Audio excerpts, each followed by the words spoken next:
When the guns finally fell silent, the world did not celebrate the way it had imagined during the war. There were no universal cheers, no clean sense of victory. What followed World War II was not peace, but exhaustion so deep it felt like grief. Cities stood broken like skeletons, picked clean by fire. Roads led nowhere. Railways ended in twisted metal. Entire neighborhoods were reduced to gray dust where names, memories, and futures had once lived. Europe looked alive on maps, but on the ground, it felt dead. Soldiers came home slowly, not marching, but drifting. They returned thinner, older, quieter. Some carried medals, many carried guilt.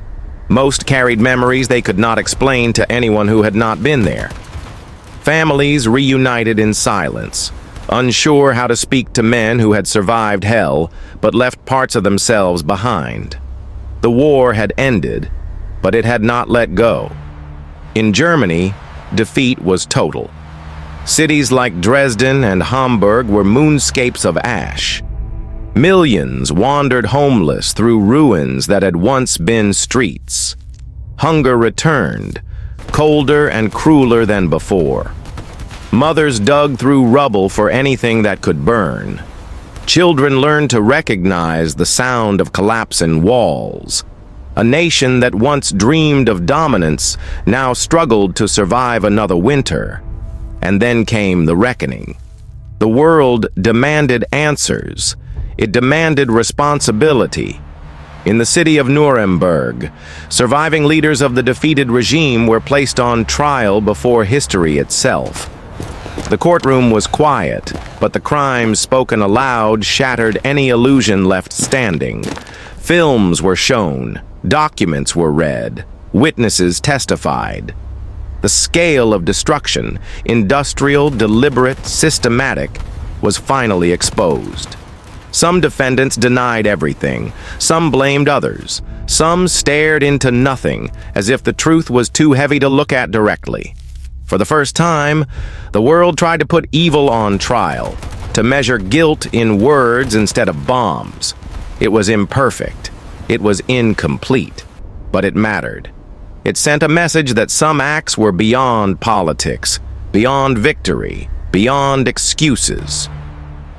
Still, justice did not rebuild cities. Across Eastern Europe, a different silence spread. Soviet armies had pushed the war back to Berlin, but they did not leave freedom behind. Governments were reshaped quietly, firmly, behind closed doors. Borders hardened, voices disappeared. The war against fascism ended, but another struggle began, one without front lines, one fought with fear and ideology instead of tanks.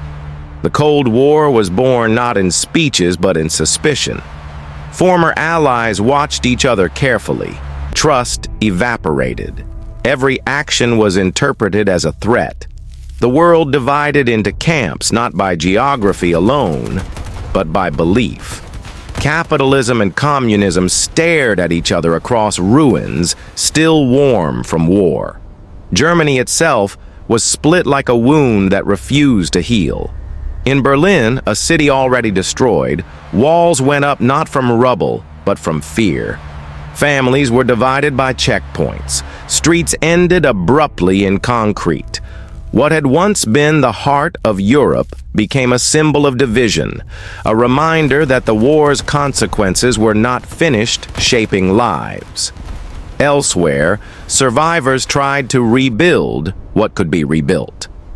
In France, cafes reopened among shattered buildings. In Britain, rationing continued long after victory. In Japan, cities rebuilt around scars that could not be erased. In Hiroshima, shadows remained burned into stone, proof that a single moment could change the future of humanity forever. The atomic age had arrived quietly, wrapped in silence and fear. People spoke less about heroism now. They spoke about survival, about loss, about the strange guilt of living when so many had not. Cemeteries filled faster than playgrounds. Entire generations grew up without fathers, without brothers, without answers. And yet, life insisted on continuing. Children were born among ruins. Music returned. Markets reopened. Humanity did what it always does after catastrophe. It adapted. But something fundamental had changed. The innocence of believing war was glorious was gone. The idea that progress guaranteed morality had been shattered. The world had seen what modern industry could do when guided by hatred. New institutions were formed in the hope that rules might prevent another disaster. The United Nations promised dialogue instead of destruction. Treaties were signed. Words like "never again" were spoken with sincerity. But beneath those words lived fear. Because everyone knew the truth now. If it had happened once, it could happen again. Former soldiers struggled to find meaning in peace. Some became teachers. Some became workers. Some drank themselves into silence. Others told their stories again and again, afraid that forgetting would be the final defeat. Survivors of camps rebuilt lives from fragments. Many never spoke of what they had endured. Their silence was not weakness. It was survival.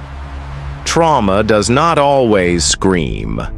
Sometimes it whispers for decades. Across the oceans, the United States emerged powerful but uneasy. Victory had given it responsibility, not comfort. It now stood as a guardian of a fragile order, knowing its own weapons could end the world it claimed to protect. The Soviet Union emerged victorious and wounded, proud and paranoid, determined never to be invaded again. It built walls of ideology and steel, convinced security could only come through control. Between these giants, smaller nations tried to breathe. History textbooks would later draw clean lines. War ends, peace begins. Reality was messier. For many, the war never truly ended. It simply changed its shape, moving from battlefields into memories, politics, and fears, passed down to children who never heard a gunfire but felt its echo. World War II did not just destroy cities. It destroyed illusions. It taught humanity that evil could wear uniforms, speak politely, and use paperwork. That ordinary people could become part of extraordinary crimes. That silence could be as deadly as bullets. And yet, it also revealed something else. That courage could exist in darkness. That resistance could begin with a whisper. That even after the worst fire in history, life could grow again through the cracks. The world rebuilt, not because it forgot the war, but because it carried it forward, as warning, as memory, as responsibility. The silence after the fire was not empty. It was filled with lessons. And whether humanity would truly learn them remained the most important question left unanswered.